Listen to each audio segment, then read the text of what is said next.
So చాలామంది students అయితే అడుగుతున్నారనమాట. So Telangana EAMCET 2024, Telangana APSET 2024కి సంబంధించి సో స్పెషల్ కౌన్సెలింగ్ అనేది మాకు నిర్వహిస్తారా బ్రో? సో నాకైతే మంచి ర్యాంక్ వచ్చింది.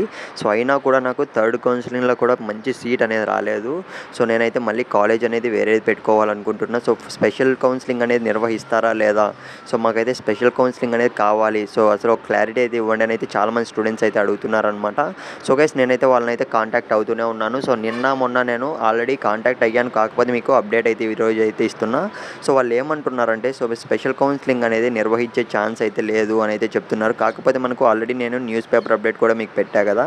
సో మనకు సీట్స్ అనేటివి ఇంకా మిగిలే ఉన్నాయి. అంటే మనకు సీట్స్ అనేటివి ఇంకా చాలానే ఉన్నాయన్నమాట. సో ఇంకా మనకు స్పెషల్ కౌన్సెలింగ్ అంటే ఎక్స్ట్రా కౌన్సెలింగ్ అనేది నిర్వహించే ఛాన్స్ అయితే ఉంది. అంటే నిర్వహించవచ్చు. సో కాకపోతే వాళ్ళని కాంటాక్ట్ అవుతుంటే సో అఫీషియల్ వాళ్ళనైతే సో వాళ్ళు ఏమంటున్నారంటే అస్సలు రెస్పాండ్ అయితే కావట్లేదు. సో ఉండదని మాత్రమే మనకైతే చెప్తున్నారనమాట. సో గైస్ మనకు స్పెషల్ కౌన్సెలింగ్ కోసం అయితే స్టూడెంట్స్ అందరూ ఎంతగానో ఎదురు చూస్తున్నారు. సో కొన్ని వేల మంది స్టూడెంట్స్కి అయితే అసలు మంచి కాలేజెస్ అయితే రాలేదనమాట. సో మంచి ర్యాంక్స్ వచ్చినప్పటికీ కూడా సో మంచి మంచి బ్రాంచెస్లో కూడా అయితే సీట్స్ అయితే రాలేదనమాట. ఇంకా చాలా కాలేజెస్లో అయితే సీట్స్ అనేటివి ఉన్నాయి. సో మొత్తం కూడా మేనేజ్మెంట్ కిందకే తోసేద్దామని అయితే ప్లాన్ వేస్తున్నారు. సో ఈ విధంగా అయితే జరుగుతుంది. సో గైస్ దానికి సంబంధించి సో నేను మళ్ళీ కూడా అప్డేట్ వస్తే మాత్రం మీకు స్పెషల్ కౌన్సెలింగ్ సంబంధించి ఇస్తూనే ఉంటా. సో ఛానల్ సబ్స్క్రైబ్ చేసుకోండి. సో కౌన్సిలింగ్ కోసం ఎదురు చూస్తుంటే కామెంట్ చేయండి.